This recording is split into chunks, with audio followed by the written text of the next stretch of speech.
All right, basketball fans, we've got a WNBA schedule, a new WNBA collab, at least on the app, and so much more to talk about, including a season. WNBA whoops. Collab, at least on the app, and you get to hear me twice. And and we also are going to continue our season in review, focusing on Breanna Stewart. That and more coming up on this episode of Gotta Get Up, a podcast for New York Liberty fans. Gotta get up, gotta get up, gotta get up. Hey, women's basketball fans, welcome to Gotta Get Up, a podcast for New York Liberty fans, brought to you by Black Rosie Media and hosted by Erica L. Ayala. All right, sports fans, we are back. Erica L. Ayala, that's me, along with Misha Jones. Misha, how you feeling? I feel great. I feel excited to be back in the saddle with you. Talk some more WNBA season in review. I just told you offline. I just finished that Hot Ones video. Can't wait to talk about that. Kind of craving some wings, but it's all good. Telling you. Or apparently cauliflower wings for our girl Ari Chambers. I respect that. Right. Yeah. All right. Much love, much respect. Yes. Hey, Damien, what's good? We knew Damien was gonna come through. We knew Damien was like, I'm gonna see y'all in 2 weeks Thursday. I love that. Yes. That's it. We're trying to be appointment viewing in the off season, especially. But we have a lot to get to. You mentioned Hot Ones.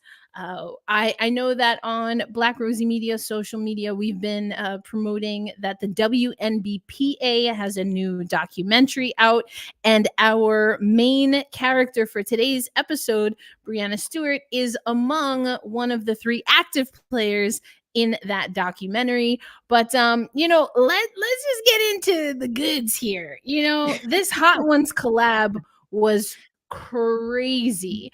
We had so for those who are not familiar, there is a YouTube show effectively called Hot Ones, and they have all of these different celebrities that come through and they eat spicy wings. Like, that's the whole premise of the show. And so what the New York Liberty did to reveal their home schedule is they had Breanna Stewart and, as we mentioned, Ari Chambers do the Hot One lineup.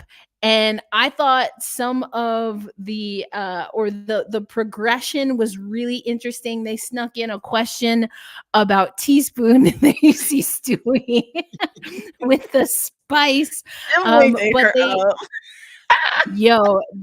They were hilarious. And then they had a special sauce for the New York Liberty, of course.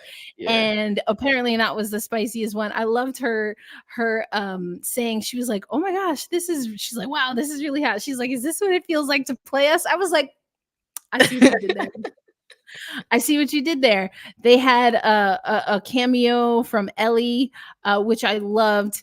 Now, the only gripe that I have, we're going to bring Brian on the stage in a minute, but the only gripe that I had, Misha, I don't know if you noticed, but I sure did notice that Sean, the usual host of Hot Ones, now he came in on the laptop, but he mispronounced Teresa Witherspoon. He said Witherspoon because there is a Witherspoon in Liberty history, but that is Teresa WEA Witherspoon, who of course is the new head coach for the Chicago Sky. Yeah, I definitely noticed that. I also, I don't know, I thought it could have been cool to have a Sean cameo in there, but they got the collab. They, shout out to Complex for, making all that happen. But yeah, definitely clocked that one too. Yeah, I liked it. So I really thought it was dope, but we're going to bring Brian on. That's our third counterpart here. And thank you if you are watching on YouTube. We're also simulcasting on Twitter /X. I'm going to call it Twitter. Your mama named you Twitter. Yeah. I'm going to call you Twitter. Exactly. Your mom calling me, I'm calling me. And also on IG. So if you have comments, questions for us, you already know Damien is here. He's gonna hold it down. Always has great questions. But Brian, what's good up, in Brian? The hood, fam? Hello. How is everybody? Good. I mean, we live in. How you been? I am currently out of New York. in Indianapolis. Ooh. I was actually at the Fever game. I was at the Pacer game last night, and they have it's like a giant bobblehead of Tamika Catchings. I was like, oh, this is pretty dope. I was like, this is pretty nice. Like Gainbridge Fieldhouse, pretty solid. So for you folks out there who want to, for the folks out there who are in Indiana or want to make a trip up there, Fever game, good environment. There you go. All right, then. There you go. I like that. I love it. I love it. Well, we're always pleased to have you alongside us here. We were just talking a little bit about the hot ones, the schedule reveal. So we've been talking about the actual video with Stewie and Ari Chambers. We're going to get into the schedule a little bit and then again focus on our season in review, focusing on Breanna Stewart herself, since, you know, she popping up all over the place. But Brian, did you see the hot ones video? What was your thoughts? I loved it. I always appreciate whenever you can sort of like mix pop culture and sports. It feels very natural. And having Ari, who's always done great work with the Liberty, and it's just like I don't know. She's the mayor of the W. Yeah, we could call Ari like the mayor or the president of W. Whatever like positive title you want to give her. Yes. Yeah, like I like that you said that, highest and positive. We're going for both. Yes. I thought it was wonderful, and I liked especially just being able to like use each team as a bottle of spicy of like hot sauce. And I was thinking about as she was going through that. I am someone who enjoys hot food. Like, me too. This is hot. Me too. Okay. Yep. Same. If you tell me this is really hot, I'm going to take you up on that. And there are moments where I'm like, this is really hot. So I'm like, take a pause. Like sit there, take a little sip of your beverage, space it out, space it out, process. And then be like, oh, I have not tapped out yet. I'm gonna keep going. And I appreciate someone who goes through some hot wings, does not quit, does not back down. It is the East Coaster in all of us. We don't run from no challenges. We don't back down. We don't quit. We gonna finish it. I love that. I do like, though, that Stewie was alluding to, like, there's a difference between like spicy or picante. Like my people, we have a whole nother word for it. It's not just caliente, it's picante, so there's a difference between being like spicy and just like hot for no reason, can't feel nothing for days. So I do feel they try to get up there though on those hot ones. So you heard what they said too about the Mystics sauce. I know you both heard it, right? So what they say? I mean, I don't know. There's so many bottles. It's not that bad. Oh, it builds. Yeah, because in the way Ari tied that into the way the games went, I thought, not to make it about the Mystics, not to make it about them. But did you also hear Stewie? And I don't think it was shade. Right? I just think it was hot and she didn't want to say too many words. But when she was asked about the rivalry with the Aces, she just goes, I mean, the rivalry's great. And they just cut it and moved to the next thing. And I was like, okay. But I'm gonna have to watch it again. I thought it was hilarious when I know Ari as a friend also outside of the biz, and she got like all hyped for LA, and Stewie was like, okay. She's like, I mean, okay, no love for LA, okay. And Stewie's like, I don't play for the Los Angeles Sparks. She's so funny. I thought that was hilarious. Good to see her personality too, because I feel like that's always a plus when you can see who the players are, behind the jersey, behind the scene. So. Exactly. And honestly, across the WNBA, I think we had about 8 of the 12 teams do a video. So I know you're in Indianapolis. Indiana did do a video. Now they went the very like cinematic, serious video, which I still liked. It was a different vibe. You had Phoenix with like the marshmallow challenge. They brought back the marshmallow challenge. There were so many things. I was like, okay, marshmallow's cool, but like, why are they just barefoot in the locker room. Like at first, like the logistics of it, I wasn't vibing with. I was like, because you could have a s'more cookout and still have your damn shoes on, but maybe that's just me. So at first, I was a little distracted. I mean, I'm a barefoot gal myself. Erica. No, I really don't. I don't have any issue with anybody enjoying their feet. You know, I'm a barefoot gal myself. I walk around my house barefoot all the time. It just I didn't understand why we needed the bare feet. Like it didn't I was like, did y'all just come from the training room getting your ankles wrapped? Like what's happening? It was a little, you know, like that was a little disjointed for me. That being said, once they started getting those marshmallows in, I was like, okay, we're just having fun. Like this is just fun. Don't overthink it, Erica. Just go with the vibes. But talking about culture, did y'all see the one for Dallas? I didn't. I haven't. I didn't. Yo, okay. So y'all remember the Nike WNBA commercials where they had Kyla Pratt and they were doing that play on Little Rascals? They did that and they brought Cheryl Swoops in. Ooh, very good. I like that. We're leveling up across the league. Leveling up. Did y'all see Atlantis? Did y'all see Atlantis? I just need to go on and look at all of them real quick. I didn't only see about half of them. Good friend, not of the pod yet, but we're gonna have to have him on. But Ben Pickman, I'm pretty sure, did a whole rundown. So you had Seattle Storm did a Mean Girls take, which was also hilarious because I don't remember this, but apparently Sammy Whitcomb in New York dropped her gum and then she picked it up and put it back in her mouth. Oh my God. I remember that. I did not. I don't know where I was, what I was doing, but I did not remember that.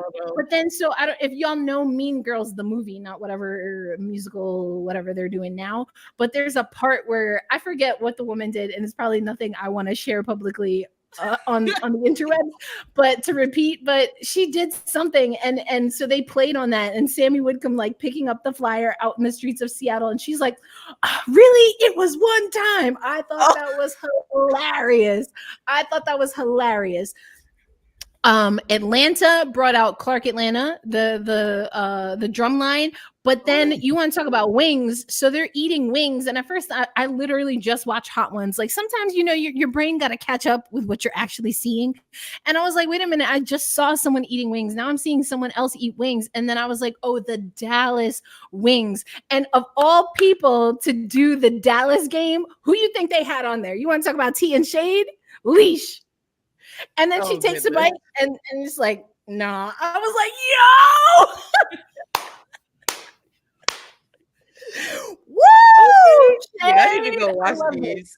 I'm telling you, y'all gotta watch it. Exactly. The Kyla Pratt commercials, and then they do the camera so it's like an aggressive tilt down because they're already small. But Dallas killed it. I'm telling you, everyone that I saw, I loved. I really did. I thought they crushed it. So well done. WNBA teams. Not all of y'all though, because we were talking. Mish, you and I were talking off air. I was a little surprised. Vegas didn't have one. Chicago didn't have one. Now we give partial credit, I guess, to the Connecticut Sun because they did one video, but for their game at TD Gardens, because they're actually going to be playing in Boston. All right. Can I interject? I love how Brian be raising his hand. Must be serious. It must be serious. All right. Go on now. So I'm saying this like for everyone here. This is purely me being completely selfish.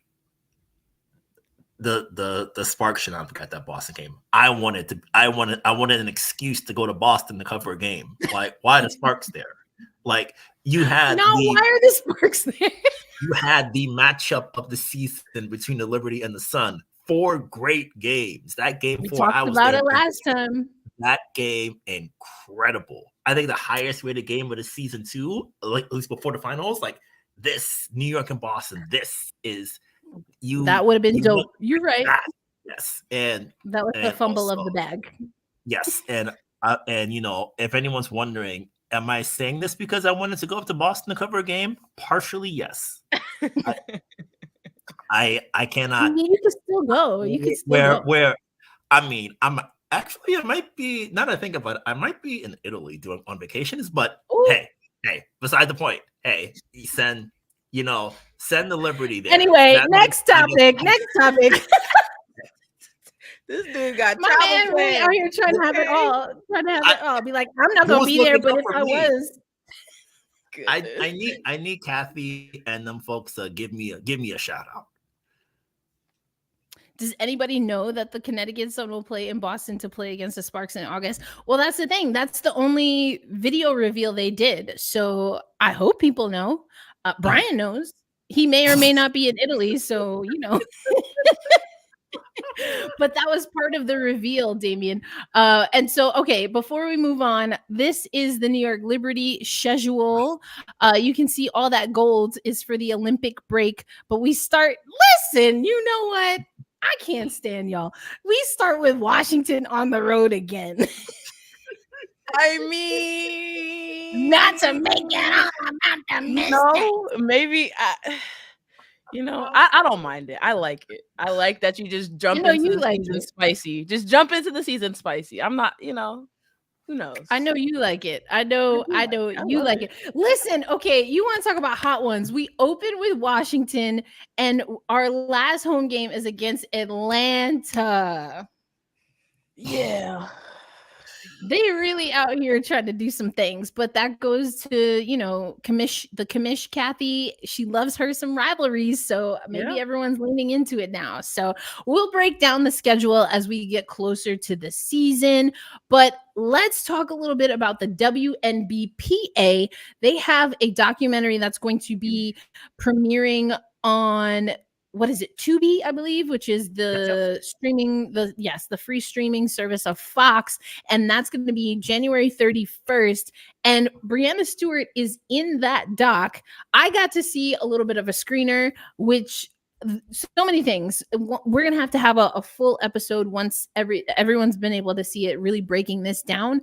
But I love that in the teaser, because I was going to find a way to say this anyway, but in the teaser, we see our very own Breanna Stewart from the New York Liberty talking about the CBA. And she clear as day says, yes, I want to opt out. Misha, what are your thoughts about the likelihood of the WNBPA, or the league for that matter, opting out of the current collective bargaining agreement? I mean, obviously for me, every time I think about the CBA discussions coming up, I get a little bit nervous, right?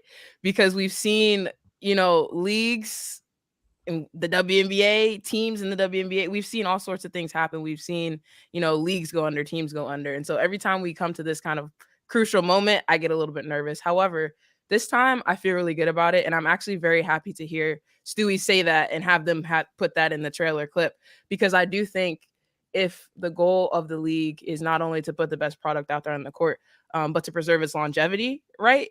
The players have to be happy. You know what I mean? The players have to be happy. The people who are involved, the players who are putting these jerseys on and going out and, entertaining the masses, they have to be happy. And I don't mind that. I don't mind, even the uncertainty that comes with it, because that's how the league is growing. These uncomfortable conversations have to be had eventually.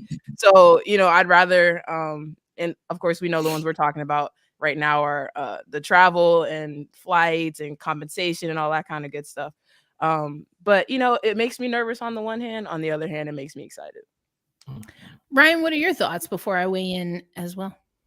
Yeah, I like, the great thing about having Stewie in New York is that we always get to talk to her about labor stuff. And I remember back around the time she and Nafisa Collier had announced that the league they're doing, I asked Stewie, just like, the relationship between the league and having a situation where they don't just sort of boss you around anymore. And it's more like, there's like equal footing in a sense. Mm-hmm. And I feel like for labor, especially, you really need to have, like, you really don't want to have a situation where the bosses are dictating things to you. And especially with so many things that things in the league that needs to be addressed, I would say the biggest thing that I think is still front line for me is prioritization. I feel like I've said it a couple of times, but I'll never forget. I read an interview with Sue Bird, I think like last in 2022, right when she retired, when she mentioned that in order for the players to get the maternity benefits that they did win, they had to accept prioritization. And I feel like now heading into this CBA, we're going to see the full gnarly effects of prioritization. And especially in New York, with Johannes not being here, we're going to have a situation where the league is really, that's a good point by Damien. It's going to be a little bit tricky, which we'll get to in a bit. And I think that a situation where the league is trying to expand internationally, like they want to really build out that fan base in France, in China, in Germany, all these countries. And if you're making it so that way, the finest and brightest stars in those countries can't be in the league because you don't pay enough. There isn't a situation where FIBA, EuroLeague, and all these other federations are able to come together and figure something out. It's a situation where no one's really going to win. And I think for the W, which I would probably say is the premier basketball league for women across the world. I guess conservatively, I'm not 100% sure about, so don't quote me too much on that. But I think in a situation where Brian said, yeah, so when you have a situation where you're trying to get all these things done right, you got to make sure that the players in a situation where they are happy, they are safe at work. And I think within that safety comes the travel piece. And, I think we talked about it like last summer when the thing happened with BG at the Dallas airport. That's safety right there. That's safety. That's accommodations. That's workplace environment stuff. And if you're able to get that right, then combined with the money deal that the league is going to have to get right. Like, and if they get that right, cap goes up, more money comes in, greater revenue split. Because I think Erica, you might know more than me on this one, but I think it isn't like a 50-50 revenue split. It's like you have to hit these benchmarks and then players get high. Yeah, well, so it's kind of. And that's a good point that you're bringing up, Brian, because we have to remember that this CBA was enacted and put into action before COVID, and thus before that whole single site in Bradenton, Florida. And some of the metrics that you're talking about were based on attendance in home arenas. And that first year of that supposed activation on the CBA side was supposed to be 2020. So we honestly, or I'll put it this way, I haven't heard much follow-up on that. My gut is telling me that there was probably some kind of agreement made, perhaps between the WNBPA and the league, given that no one had COVID on their bingo card, or I sure hope you didn't. Anyway, but that's a good point. And I dropped a link for those, especially watching on YouTube. Anyone else, just make sure you follow Black Rosie Media, or you can head over to CBS Sports and look at my article on it. But what we see is that, thank you. We see Breanna Stewart, John Quill Jones, and Nneka Ogwumike, of course, who is the president of the WNBPA for the Players Committee. They are the three players that are followed. Definitely willing to have a conversation. I'm sure other people are already having a conversation that there are two New York Liberty players in the same documentary. I do think that's valid. However, the points really that we're taking away from a collective bargaining side, at least what I saw in the documentary, and I love that you mentioned kind of the inclusion of more parental and maternity style, what we can generally consider maternity leave, that was definitely a point of emphasis. And Stewie is followed there because they had their first child through surrogacy, Ruby, and then of course Marta carried Teo. So she talks a little bit about that, but multiple times throughout the doc you'll hear Stewie allude to that more needs to be done for parents, for mothers. So that's one. The other thing, as all of us, everyone on this planet, and maybe a few outside of Earth, know that the WNBA and the WNBPA do not agree on travel. They don't agree on roster sizes. They don't agree on, and early in the documentary, they separate salary from compensation, which I thought was interesting to see. And so that's really interesting. And then something that I absolutely loved. So there were 3 active players and then 1 retired player. All of them have been MVPs in the league. The retired player, the one and only Cheryl Swoops, in This House We Stand. I have her shoes right behind me, signed. Yes, I love those. But anyway, She is featured. She obviously was also a mom, had her first child the first year of the league, but you also hear the conversation tilt to pensions and thinking about retired players. And so those are some things to look out for when you see the documentary. Again, it's going to air in almost a month from now, a little bit over a month from now, January 31st on Tubi. And it follows in October the first official meeting. I guess it's like a subcommittee of some sort that the WNBPA is having to address and to talk about the CBA, because they're less than a year out from the date that they will have to opt out if they want to. And so that's where we start the documentary, with saying, hey, we've got a year to figure this out. This is our first meeting. Let's discuss. We're not assuming we're going to opt out. We're not assuming you're not going to opt out. Let's just have the conversation. So I think it's really interesting. And again, we'll have not one, but two reasons to talk about it on the Gotta Get Up podcast, a podcast for New York Liberty fans, brought to you by Black Rosie Media. Now, I said that we're streaming in a few different places today. I can see who's watching on IG. It looks like our photog friend, and also coming from the DMV area, Tiffany Thompson has tapped in. Love to see that. And Angelica Rodriguez as well, who of course mainly contributes to Black Rosie Media on the hockey side. And we're going to be having our Founding Four podcast live show next week, but also dips and dabbles a little bit when it comes to the W and them aces, particularly Kelsey Plum. So shout out to y'all. Shout out to everyone watching. Make sure you drop comments if you have any questions for us. But we're going to get into the main event, if you will, ding, ding. And that is to talk about Breanna Stewart.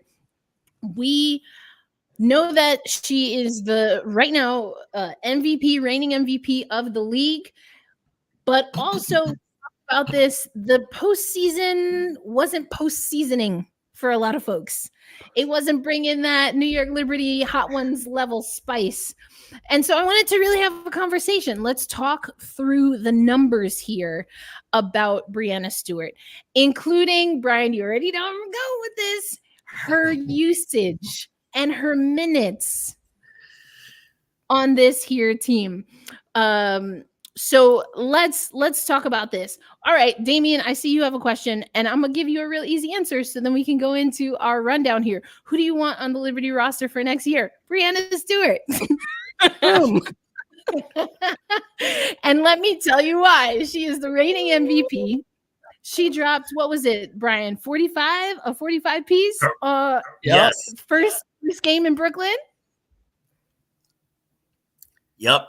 First night. And also, I think I've told this story a couple times. Like on the shot when Stewie got her, like when she hit that trailer three on the break, I was sitting next to our pals, Miles Ehrlich and Owen Pence. And like as soon as the shot went up, I got up, got my one in the air, and started walking around because I'm like, I know this is it.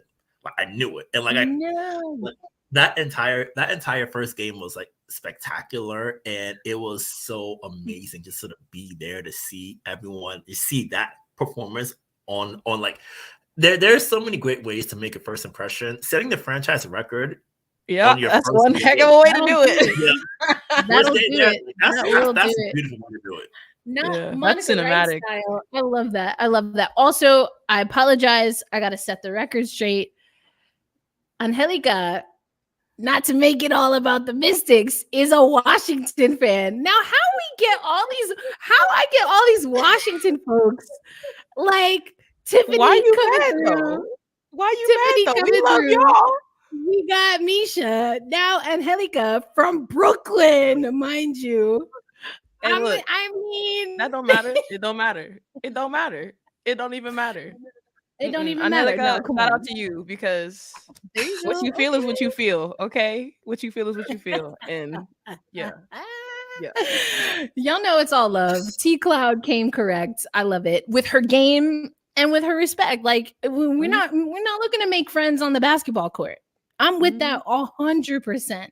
And like respect where respect is due. Anyway, we're gonna go into that. You're the one bringing the Mystics up. As of late, it hasn't even been me, y'all. Literally the last 3 episodes, it wasn't even me that started the Mystics talk. It was y'all. So I'm just saying, y'all love us too. You just don't want to kill us. It's fine. It's cool. Not Angelica talking about thank you. Do it matter? All caps. See, y'all do it. Okay. All right, Damien, we're going to get to your other comment here. I see what you're saying. And don't worry, we're going to talk about that because it has to be discussed. It absolutely has to be discussed. But let's get into this a little bit. So Mish, let's talk about the regular season. So out the gate in Brooklyn, dropping 45, crowd going wild. Yep. And early on, we've talked about this before on This Here podcast, a podcast for New York Liberty fans, brought to you by Black Rosie Media, that there were so many things that the Liberty were still working to get just to the starting line with, that it seemed like Stewie was putting in that OT as in overtime. She absolutely was. Because we got to remember, JJ was working herself back into form, right? She was, you know what I mean? And that's not an easy thing to do, like in live gameplay. It's really not an easy thing, especially not, as Brian just said, in the premier league in the world for women. So I'm like, you got to consider how much actually got put on her shoulders, because they were trying to figure out how to split that difference between her and JJ, between, you know, them and Benijah and Sabrina. Like, there's a lot of talent that we've talked about. You got to find a way to make it mesh, because you have to have a 1A. I think, you know, actually Becky Hammond explained it super well on ESPN. I saw a clip today of her saying, like, you got to have a 1A guy. And on this team, you know, for that first chunk of the season, it had to be Stewie, because, you know, she's the seasoned vet out of, you know, the scorers that you expect to put up big numbers. And I thought she carried it well, but it definitely took a toll down the stretch. For sure. And Brian, you were there. I don't have the clip for us, but we'll put it up on the YouTube page. But I asked her, what was the season like? Like, what did you experience? Because I really wanted to hear from her, because from a distance, it seemed like a whiplash speed. To your point, Misha, she did have to take up that mantle early. And she wasn't, you know, she came to training camp a little bit later and then is getting integrated, and immediately it's like, oof, like the magnet has arrived and everyone's looking at Stewie to do everything from media to mainstream media and docu-series and all of these things, you know, all of the promotional stuff, talking on the microphone after games, after hard losses.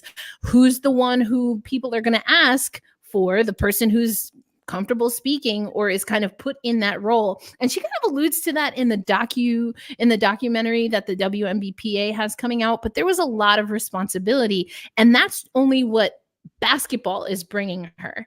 You know, she also is expecting her second child. And that's a pretty hectic time for families, for parents in particular. And I do think that overall, we got to just about the halfway point, and on the podcast we started asking, are these minutes too much? And if you look at some of the stats, so her averages for the season on the whole: 20 points per game, 8.7 assists, 3.1 assists, 8.7 rebounds. And then her minutes, 34.1 minutes per game. That was the most since her rookie year, where she played 34.7 minutes. Yeah. So she's basically on pace for what she played her rookie year, which was also an Olympic year. She was doing a lot that year also.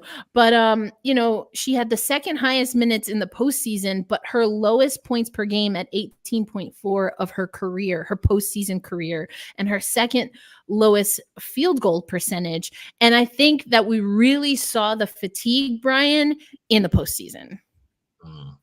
Yeah, it's a situation where I think, now in retrospect, I really feel like the injuries to the front court, JJ starting off slow, losing Dolson for a month, not having Han around. I think in retrospect, those injuries put a little bit more on her, because there were moments where she played center.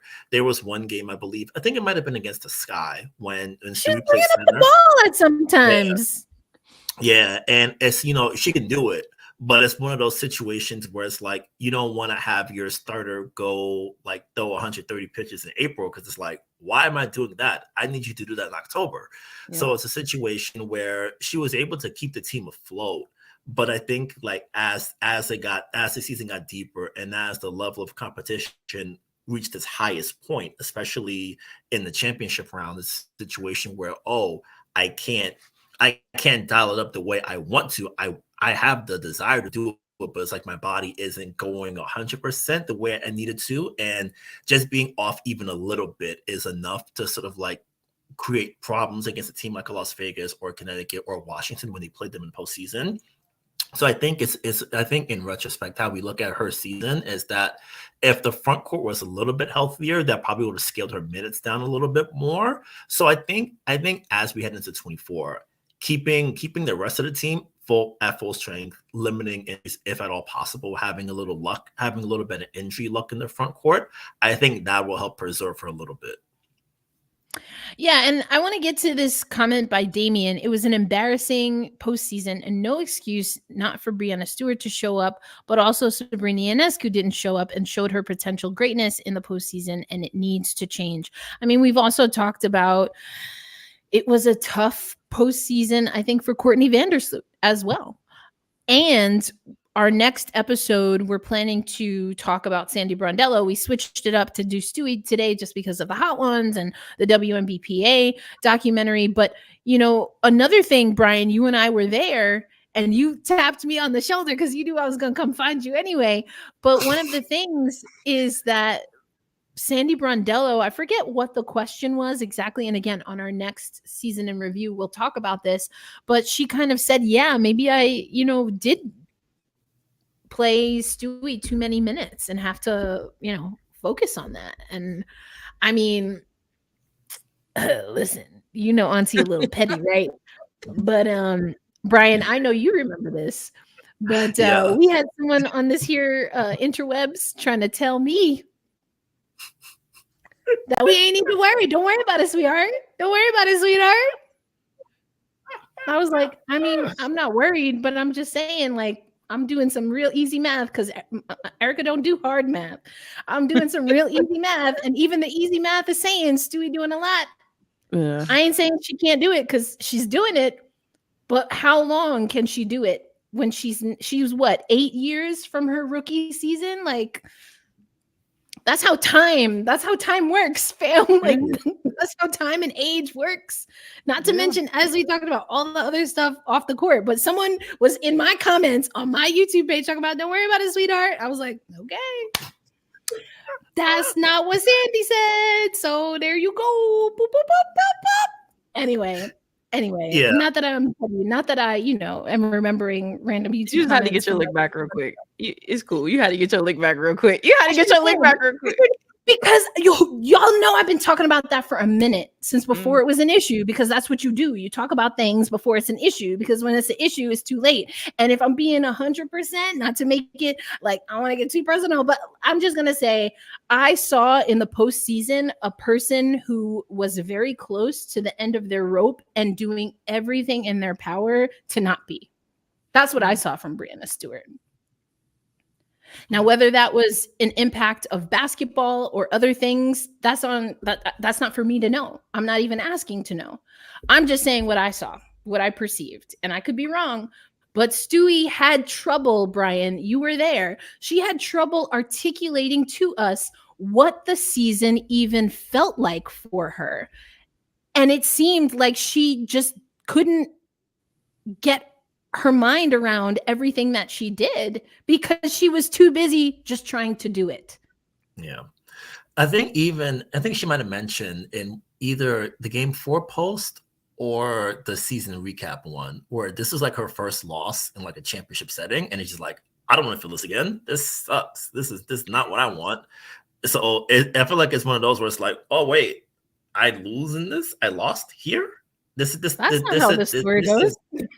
This is my time of year. So I feel like that part played a role in it too. And I think we'll probably get to it in the Sandy piece. I do wonder, I feel like I'm doing so much in retrospect with the team right now, but I guess as far as like lineup like lineup combinations. I feel like that might shake out more with how they put a roster together in the winter.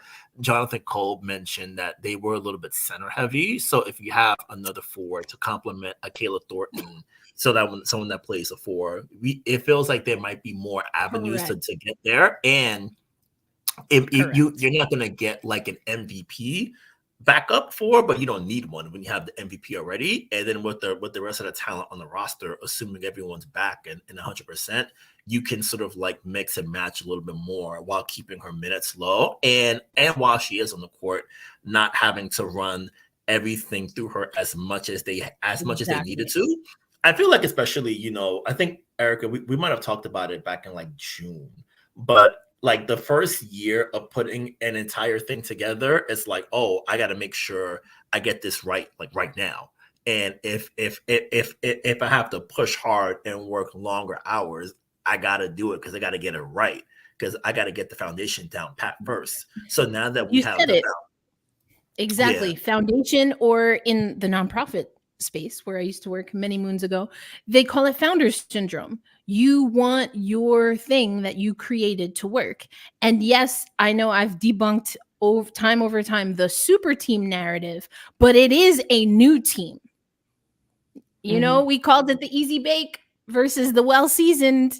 We've been talking about that cornbread on this show as well. When comparing the two quote unquote super teams, Vegas had time to let that marinate. They had time to perfect that recipe. They done burnt a few pieces or two, got burnt. You know what I'm saying? And then this is all notes. That's not what happened to the Liberty. We've been saying they had to accelerate an entire team building process in a year. And that alone is a feat in and of itself. But now the question becomes, how much of that did they realistically have to do? Maybe we don't ever really know the answer to that, but we can right now. And what I hope Sandy Brondello especially is doing, along with Jonathan Kolb, is gauging how much of that do they want to do in the future. And Angelica over here on IG is, my question to that is, after how many players short circuiting does it become a coaching issue? And that's why, my friend, we are going player by player, including we started with effectively like a front office Jonathan Kolb 2 weeks ago. Because we're going every other week for these season in reviews. And that's why we do want to spend time talking about Sandy Brondello, because I'm on the fence. I do think Sandy Brondello is the right coach for the New York Liberty. I've said that time and time again. I do think Sandy Brondello is a top coach in the WNBA, historically or otherwise, or current day. And she's not perfect. This was not a perfect season for the New York Liberty. It wasn't going to be. It never was going to be perfect, period. That was thrown out the window when Sloot came to training camp, got a concussion. JJ wasn't ready. That was out the window. That wasn't going to happen. Yeah. And so what buttons does Sandy need to press? On the one hand, got all the way to the final. There is a measurement of success in that. There's a huge measurement of success in that. Yeah. Right. And it didn't always look pretty in the regular season. Didn't always look pretty for Vegas in the regular season. They're going to have to work on that for next year as well. And we can have these conversations. You can say Sandy Brondello is a great coach, Hall of Fame type coach, and this didn't work out. That's what she's doing. That's why she's making the money that she do. Okay. We're not hurting nobody's feelings here. We keeping it a buck. Was it embarrassing? Those are strong. That seems like strong. That's strong. That feels way too intense for the situation. Because again, the more we talk about this, the more it sounds like this is a team that didn't even make the playoffs. Like, this is a team, like you just said, they were the runner-up of the whole league in the first year with this group of people together. Like, that to me, that's a win. We talked about that, I think, on the last episode. That to me is a win. If we're talking about, is this a successful season, or is this a season where you didn't max out with what you had? To me, they did. Like, so just don't forget that happened. Like, they literally were the runner-up to a, once again, historic level Aces team, people. So yeah, which is why, and I feel like, I'm like, I gotta come up on it's a tall one. this is a tall comment. I'm like, I can't see around it. I gotta wait. Let me raise my chair up, like thinking with the. There we go. All right, coming with the novel. Okay. If I'm Kolb, I'm thinking about rearranging the bench to get instant results immediately, especially trying to outwork the Aces and getting revenge by beating the Aces in their building for motivation. Well, they already did that. It was called the Commissioner's Cup. And this is something else that Sandy and Jonathan mentioned, wanting to get more athletic coming off of the bench. Now, to me, if I'm hearing this as Jocelyn Willoughby, I'm feeling good. Because Jocelyn Willoughby is easily one of the most athletic players on the New York Liberty bench that was utilized the least. And we have to put out there that Jocelyn has had difficulty staying healthy. So I can't speak to that. When you get to a WNBA finals, when you get to the playoffs, no one is 100% healthy. I don't care what sport it is. No one is 100% healthy. So there's that. And it goes back to usage. It goes back to having a little bit more trust. Something that we heard throughout the season. We're about to make this the Sandy Brondello episode. We're gonna cap it on this in a minute. But something that Sandy said a lot is that I had to focus on the starters. And once the starters and that unit was good, then you go on to the next. So that balance, did she strike it right the first year?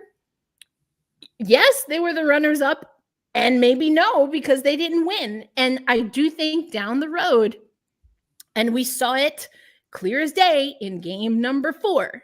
I do not know how you are the New York Liberty on your home court with 2 Aces starters out, a must-win game,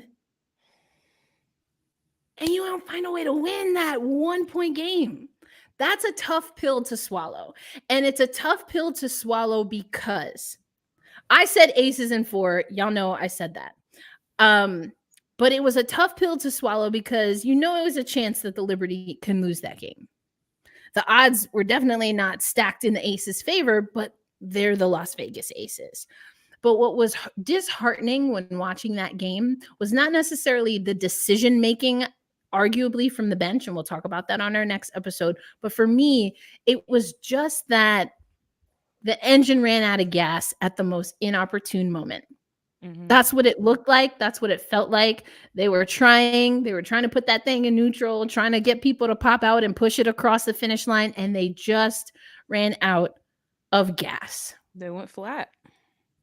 They did. It was hard to watch because it felt like it wasn't even a game 4 of the finals for a little bit. It was like Vegas had that kind of, you know what I mean?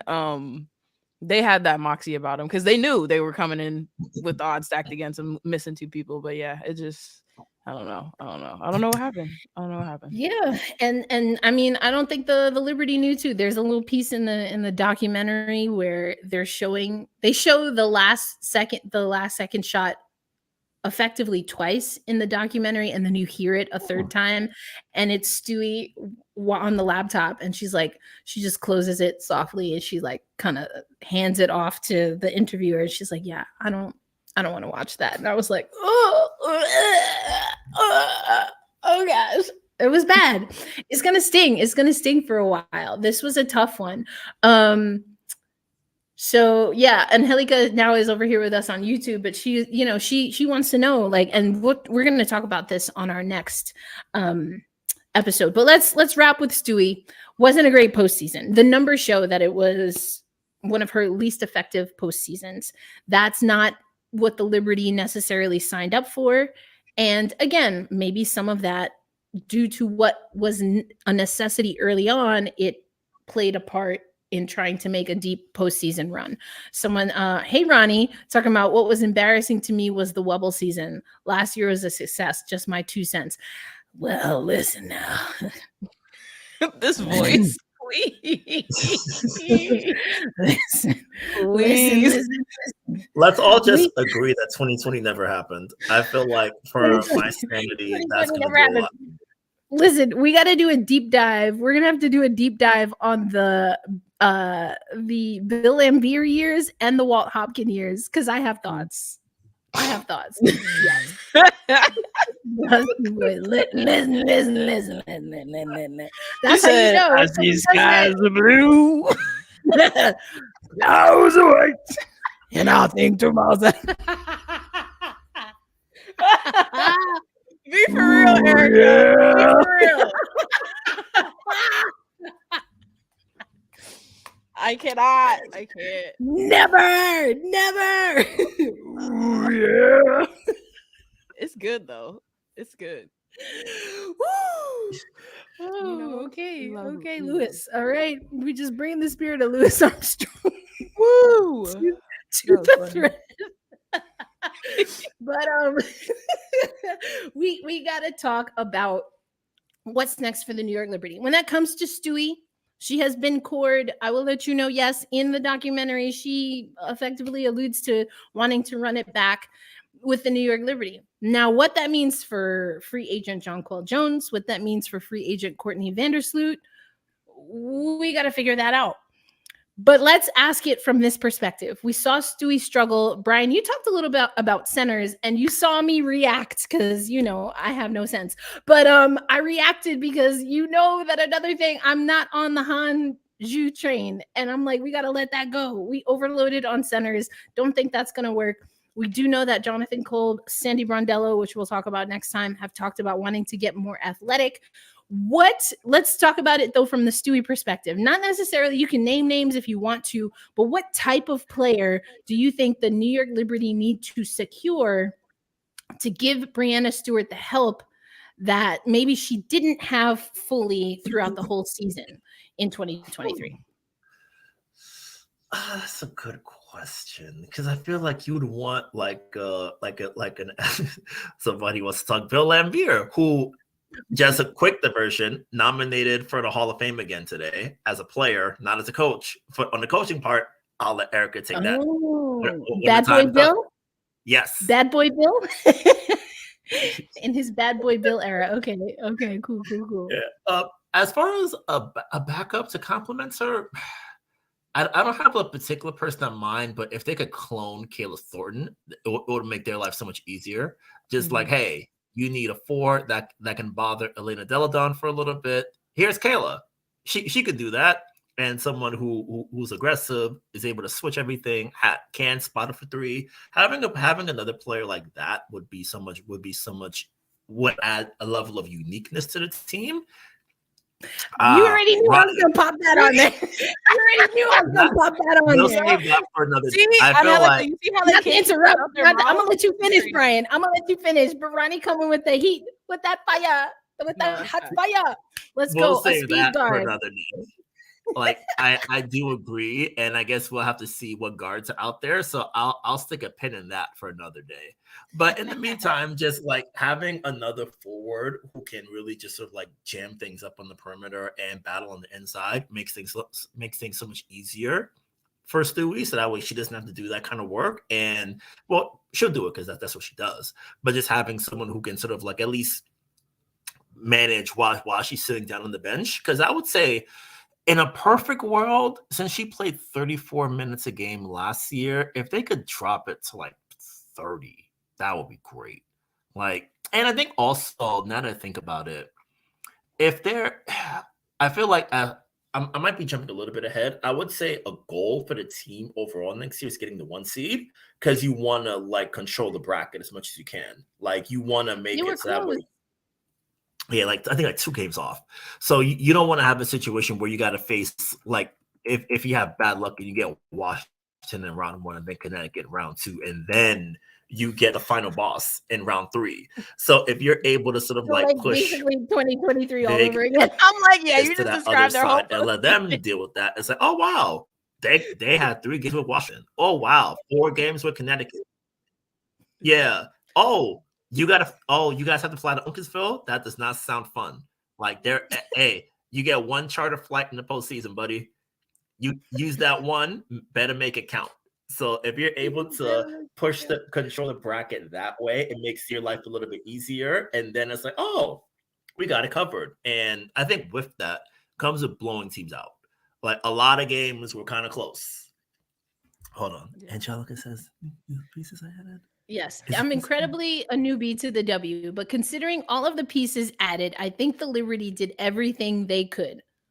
Hard same, agree. It is feasible to do it again, especially if they have to give up some pieces. Like I agree. I agree. That's what when we get to the Benai Jelani episode, we're definitely going to talk about that because she agreed. She said it in the exit interviews. And yes, this is not a doom and gloom. Now, Damien, I'm gonna talk to you. I'm gonna talk to you, my friend, because I get you. I've been a New York Liberty fan since jump, and losing. Listen, I've told these two before, and like my close friends. When I tell you, I was literally ill watching Game 4. Like I could not take it. It didn't matter what was happening. It was gonna make me ill. I thought I was gonna barf, and then apparently Sabrina did. So there you go. It was like her and I were like Elliot and ET. Apparently, I don't know, but like it was a lot. And I understand where you're coming from, and if we're feeling this way, how do we think these players are feeling? They're not just out there just for S's and giggles, people. Yeah. You know what I mean? Like they love this game and they want to win, especially Stewie. You just talked about it. This is the only time she hasn't won a championship. She has that kind of pedigree, so she's probably, you know what I mean? Like, and Jonquel Jones has been in this exact position way too many times. Yeah. Always a bridesmaid, never a bride. She's like, I don't seem. I'm a reframe it, but it's pretty close to the direct quote in the documentary for the WNBPA. She effectively says, "I don't see myself retiring without a championship." That's a goal of hers. And once again, she got so close. And once again, Jonquel Jones also. We didn't get to the JJ episode yet, but also had to work overtime. They were like, "Oh, your foot's good? Bet. Take all that. Get on in there. Take all that. And again, in the documentary, we'll talk about it, but she had to get her foot evaluated during the finals. So, like, hello. Listen, y'all wait. There's so much. I can't wait to see this thing. There's so much. How long is this documentary? Because I feel like this is like a solid 2 hours. It's like 75. It's really not. It's not. It's like it's not even 75 minutes. So it's like an hour and 10, 13, somewhere in there. I did my Louis voice too much. My throat hurts, y'all.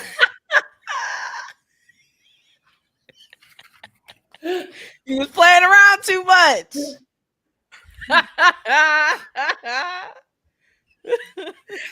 Y'all take over the show. I can't talk no more.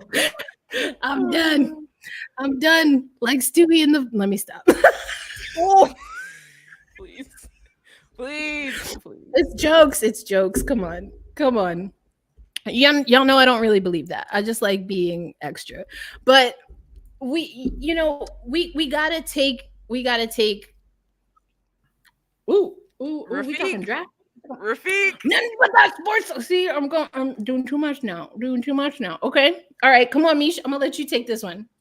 So, I'm especially interested in that Angel Reese piece because the skills that she has and what I think is gonna be her instant impact, no matter where she goes, wherever she gets drafted.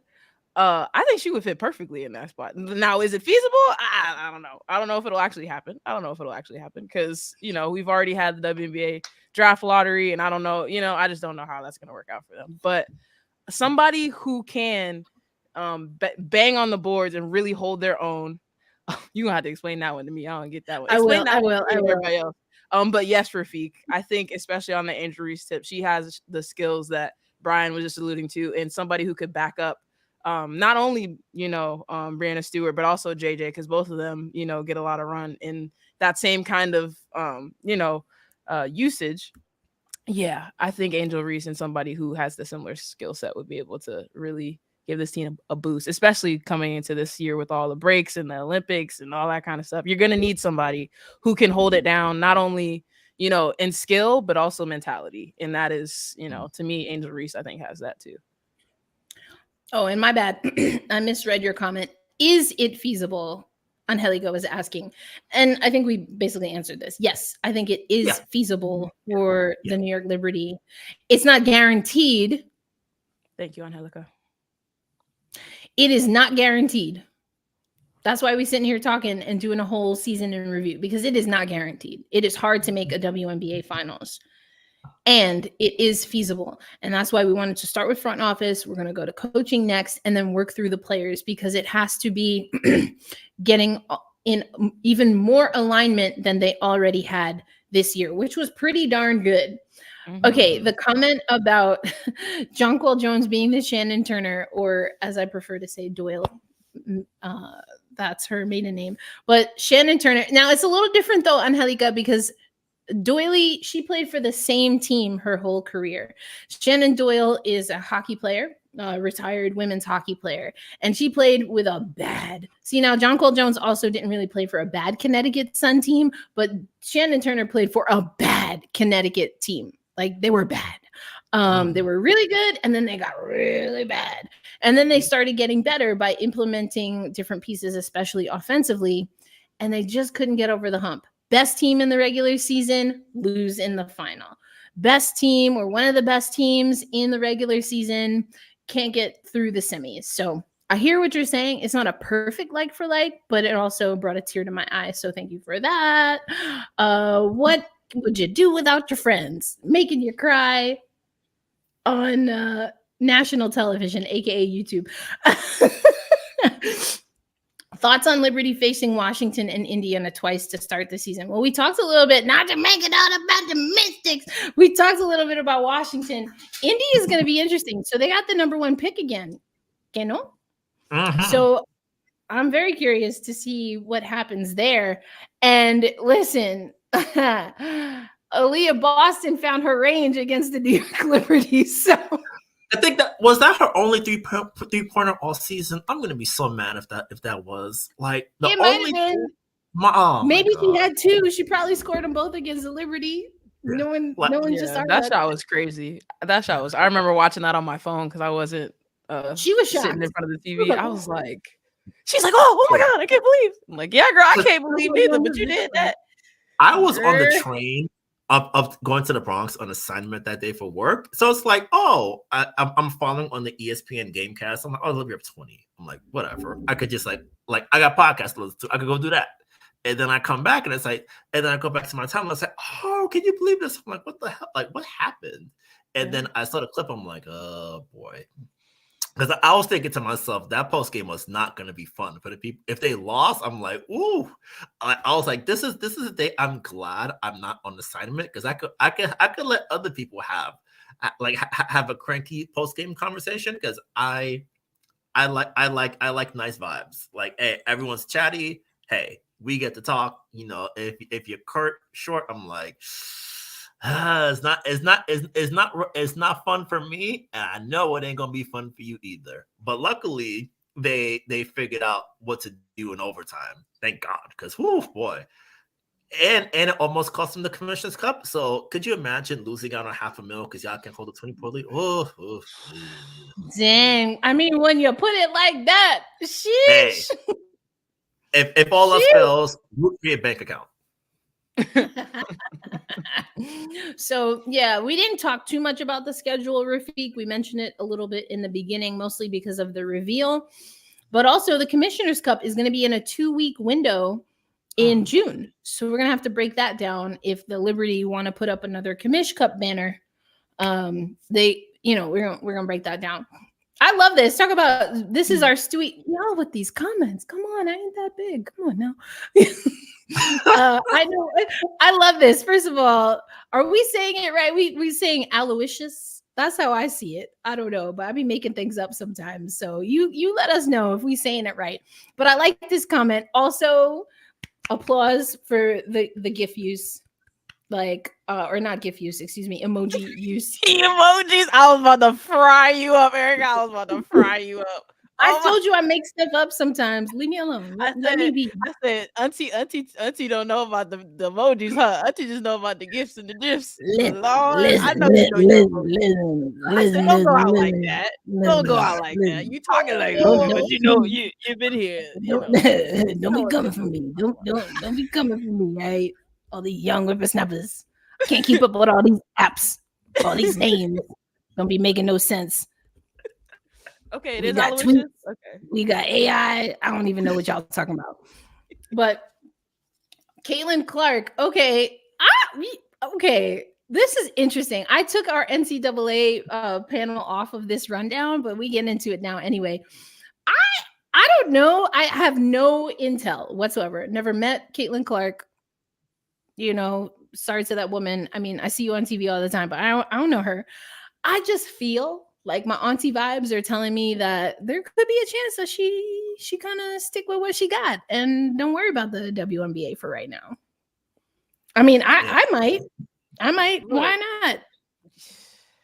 Because the experience. Think about, sometimes I worry about folks coming out too early, and this is on the men's and the women's side, just because you got to think about who you're coming out with. And Caitlin Clark, obviously, she's special. We all know that.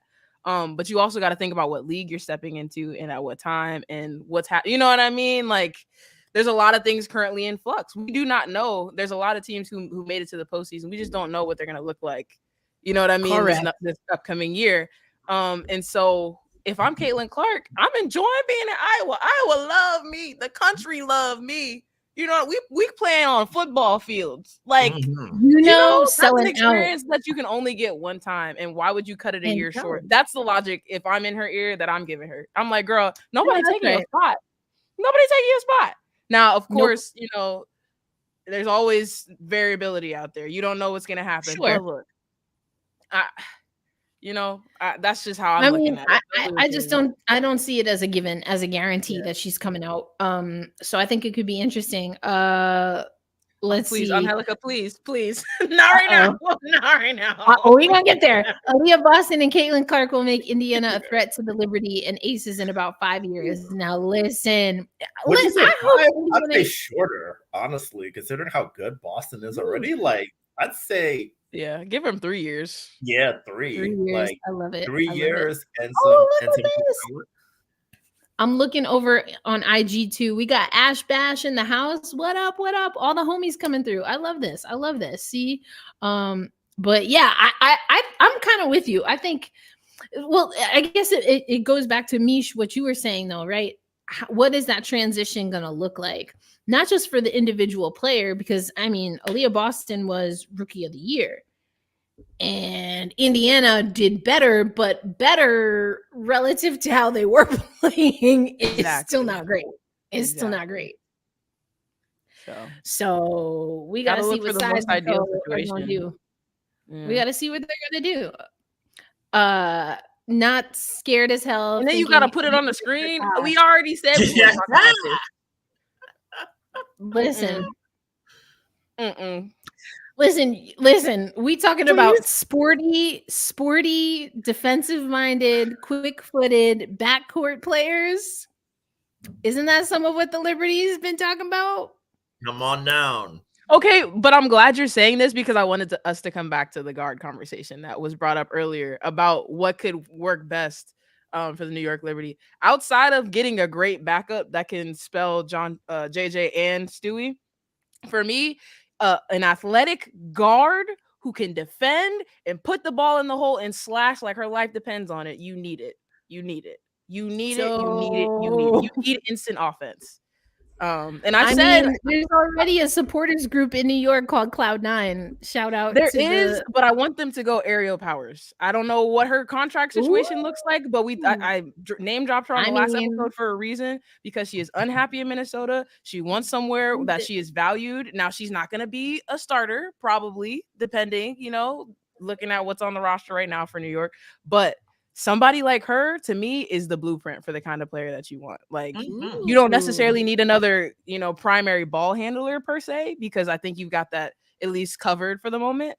But again, the next tier for me is figuring out what are you going to do when Slutty's out? Like, what are you going to do when she decides she's done? But again, that's tier 3. Tier 2 to me is find you a guard who can go get you a bucket on an off night when JJ maybe doesn't have it, or Stewie maybe doesn't have it, or when Benaja, is doing her thing on the defensive end, but her shot's not falling. Sabrina, if she's getting locked down like she was prone to do this season a couple times, you know what I'm saying? I'm just, it ain't shade, it's the truth. And on the other end of the ball, I just think that would be an excellent fit. But not. I think to that point, I'm thinking about just like as far as like AP managing responsibilities, because I think she was a max player in Minnesota, and it's like, oh, you're a max player. It makes no sense, right? Yeah. Yeah. You a max player, and you are what's worse than the doghouse, because I feel like that's where she was with Cheryl Reeve, because it's like AP comes to work and Cheryl's like, oh, you're actually here today, but you're still not going to play. So I don't know. Burn. Yeah. Damien said, what can aerial powers do? Not a whole laughing. lot. I'm mad. Okay. If I had my choice between aerial powers and Tosh Cloud for the New York Liberty, because that's another thing. We're talking about individual players, and then similarly to what you're talking about for the draft, individual players and how well they fit for the needs of the team.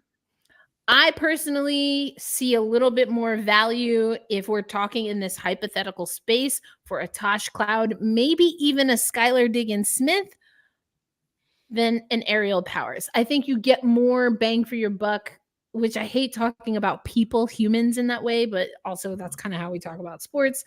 I think there's a value added on the leadership side, on the personality camaraderie side, that just is evidently clear when it comes to Tosh. I think could potentially work in New York for a Skylar Diggins-Smith. And aerial powers, I don't think, between injuries and then changing teams, we just haven't seen her flex that muscle as much as those other two in the WNBA. That's how I would say it. But from an athletic standpoint, from the athletic standpoint and like the upside as far as looking for mobile guards, aggressive guards that can absorb contact while also being able to dish out, whether that's to other perimeter players or even to their post players that pop out, get all of that with powers from the way that her game has been consistent through her career. I do think on the leadership side, which seems to be an important thing for the New York Liberty and something that they are still going to need, especially because we keep having I keep having this conversation about Sabrina Ionescu and when will she get the keys, if at all, to the New York Liberty. I still do think that's the master plan. I also think that things could change in this coming season, or maybe even, I think you have to put next season and the season after kind of together, especially because of the Olympics. I think things could definitely change where that's not the case. But right now, I still think we're on that track. And I couldn't find the exact comment, and I don't remember if it was you, Damien, or someone else, but asking about the Olympics. And this is where usage becomes a massive issue for the New York Liberty, the way their roster is constructed. We've already talked, they're not going to have Marine Johannes. Breanna Stewart wasn't at USAB camp, but likely because she had just had a child and was taking a break. Asia Wilson also not at that camp, but also seemed to be wearing a cast on one of her hands and also likely needed a break. There's no thought in my mind right now that those two, if they're willing and able to play, are not going to be on the Olympic roster. So that's two players from the two opposing finals teams. But then also Breanna Stewart, as well as Sabrina Ionescu, as well as Benaja Laney, have been in that USAB camp. That's only one camp. We're not going to have, I already mentioned, Marine. And Sandy, at one point or another, at least as far as we know, could potentially be impacted as well as the head coach, although maybe not exactly the same. But so everything that you're building up, that they built up in 2023, is going to have to look different in 2024. Now we showed it on the screen earlier. There is that Olympic break, all that gold up in now, all that gold up in now. That's the Olympic break where Black Rosie Media will be in Wee Paris. I gotta work on that. We're gonna be in Paris. Paris. Oh, I rolled my R. I speak Spanish. Okay, I said Paris. Girl, anyway. This is all jokes. We're not like we're not trying to appropriate nobody's culture and language here. So let me just make sure. You know that's not me. Y'all know we're not doing that. You know that's not me. I'm just putting it out there because, like, listen, you could offend people and not even know, and I want to be mindful of that. Also, you know, Auntie gonna put these jokes out there, so there we go. Anyway, we're gonna get these jokes out. That's right. We're gonna eat the croissant. Sharpen their guillotines as we speak, please. No. We are so extra. I love this phrase. But yeah, I think this is going to be an issue. So I really think we have to clump the next 2 years as far as what the New York Liberty are realistically able to do. And also, there might be some players that play a role this year that maybe it's a little difficult, or maybe they force the issue to be more difficult for the New York Liberty to decide what 2025 is going to look like. And you know what? I'm here for that as well. I know someone mentioned Dee Richards in the comments. Maybe. I don't see, if we're talking Aerial Powers, Tosh Cloud, Sky Diggins, and even Angel McCautry, who I've mentioned a time or two. She's going to be playing in Athletes Unlimited. She wants to be on a WNBA roster. She mentioned to me directly that the New York Liberty are a team that, of course, she is looking at because she also wants to win a championship. That they're in a different level than I think a Rogers, a Dee Richards brings to the table. Now, Dee is a young player. Dee is a player that can absolutely fit into the system. She knows the New York Liberty system. She defensively is more sound in some respects than some other players that they have playing in the guard position, arguably. But what's the trade-off there, especially on the offensive side? Is that enough? Are you going to get enough significant minutes in a guard role? Because she's kind of played a little bit of a 3-4 exactly. So does she give you enough of what you need skill set wise on the guard side to be an effective player in that role? I don't really know. Mm-hmm.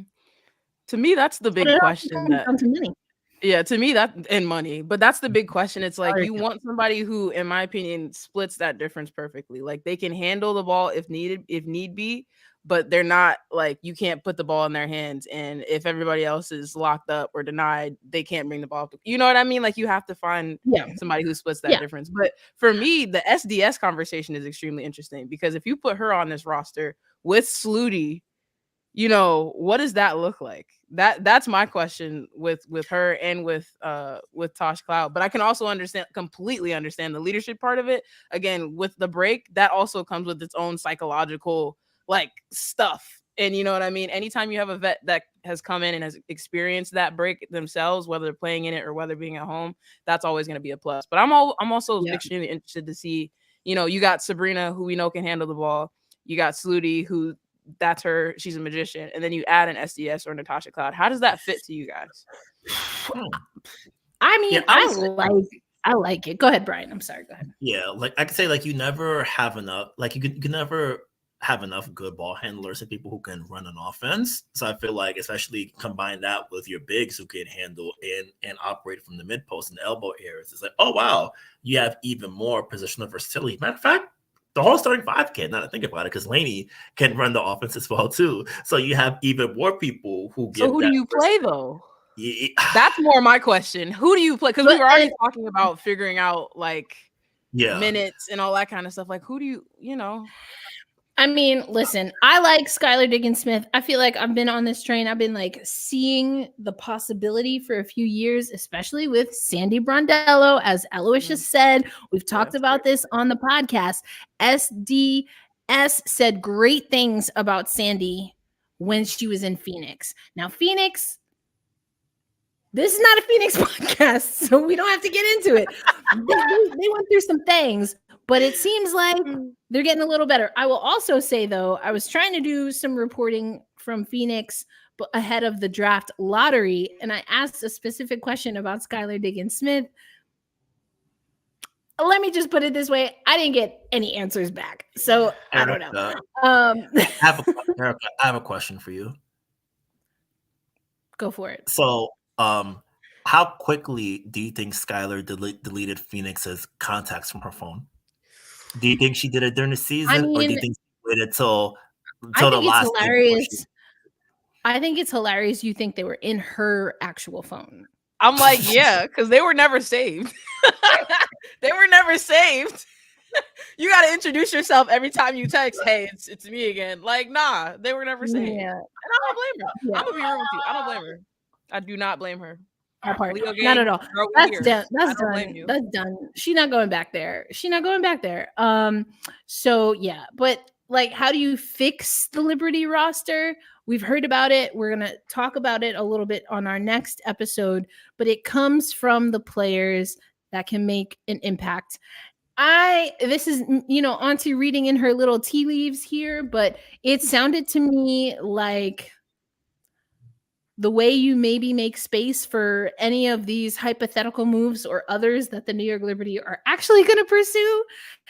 I wonder what Steph Dolson what that is gonna look like. I personally would love to see Jocelyn get a real shot with this New York Liberty roster. They've got to figure out Niara. We know Marine is more than likely not going to be with the team, so that's a little bit of salary that they can offload for a little bit. Will Skylar Diggins come off the bench if the Liberty acquires her? That is a question for Sandy Brondello, Skylar Diggins-Smith, and Courtney Vandersloot, in my opinion. You wouldn't add Sabrina? I think that their games are different, and I think there's a way that you can switch off Skylar Diggins-Smith and Sabrina Ionescu and figure that out. I think that if you bring in Skylar Diggins-Smith, then you have a more potent athletically in some respects. Because I say it all the time, like Courtney Vandersloot is sneaky and slippery. Like, she's unassuming. You don't realize how much trouble you're in until it's too late with Courtney Vandersloot. And similarly to what we've talked about with Stewie, similarly to what Jonquel Jones said she was experiencing, as well as the team did to get to the finals, it was a hard road for the Liberty as individuals. And Courtney Vandersloot never could quite get going with the New York Liberty. Now, was that because she was feeling pressure? Was that because she also had some things going on personally with family? Was it just the new environment, getting used to I don't know. Those are questions that, again, this New York Liberty squad is going to have to answer in the offseason, and we're doing our best going player by player to do that. But yeah, I mean, you can definitely throw Sabrina into that. But y'all know, I'm not as firmly planted there, but I still do think the New York Liberty have to give a real shot to Sabrina Ionescu being ready to take the keys. And for me, that means Sab and SDS playing together, if she's even coming at all. Which these are all hypotheticals. Yeah, these are super hypotheticals. Not block me back. Yep, sure did. Yep, sure did. Block me back. I'm weak. Oh, the spice of the New York Liberty, the spice of the WNBA is so great, and I love it. No, man. Listen, it's messy, but oh gosh, not the there was so much mess. Oh my gosh. Anyway, I don't know what's going to happen with Skylar. We still have a lot to talk about when it comes to the New York Liberty. But the thing is that there are so many pieces here. And so now you really have to refine. I don't know what the refinements are going to look like. And again, 2024 is going to be a little bit difficult to gauge in the grand scheme of building up the New York Liberty to be a contender. But we have to go through the experiment. But we're gonna wrap up. I feel like we accomplished a lot today. We got off all these jokes. I got my Louis voice on. Oh yeah, that's how we're gonna end all our episodes. I see like the Kool-Aid Man. Oh yeah. Oh yeah. But so our next episode, we're going to talk about Sandy Brondello. So we're talking usage. We're talking being able to build up the chemistry on this team.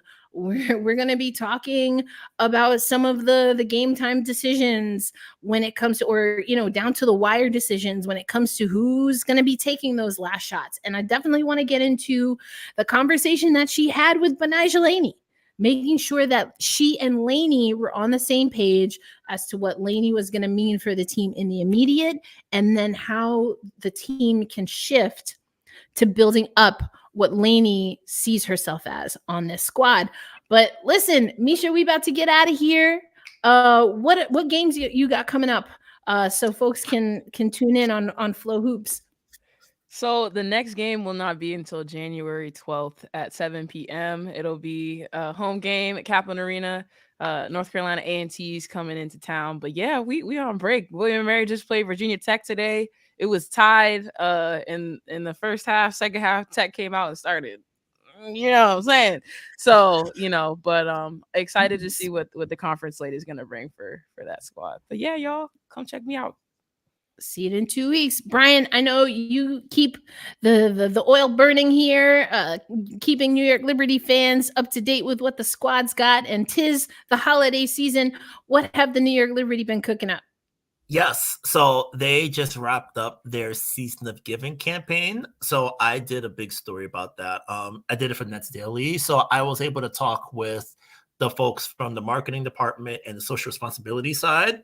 So I was really able to sort of get a good behind the scenes feel of how they've been running their campaign, taking a look at some of their events, sort of tying it into the greater conversation in New York City about services being cut, things that are affecting so many people, and how the team can sort of work as a bridge to making sure that there is enough community support, uplift, so that way folks aren't going through it in the holidays without having people behind them to help connect them to various things, give them that support. So it was really fun. So I'm really glad it came out well. I'm excited for it. It was awesome. And I feel like I have 10 billion projects I need to wrap up. So now that I've got 2 weeks to just get that done, I got a lot of stuff in the drafts I got to clear out. So I'm gonna get to everything bit by bit. I'm gonna make sure that everyone's got what they need, and we're gonna keep the party going.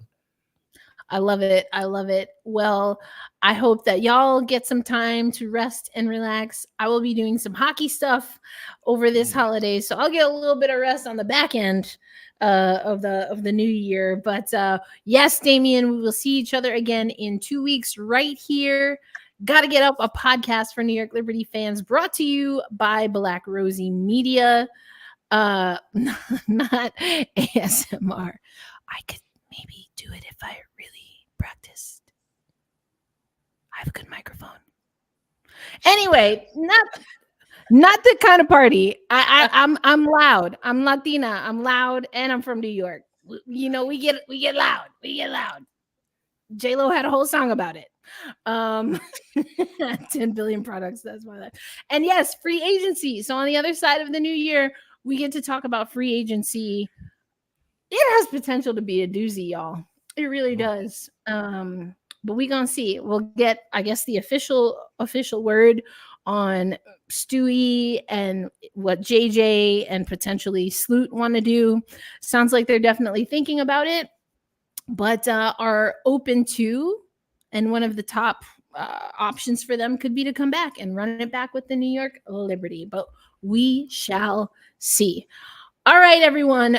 Whatever holiday, whether you just celebrated, you're about to celebrate, or you're getting down with Kwanzaa to, for the enrichment and the betterment of community and self.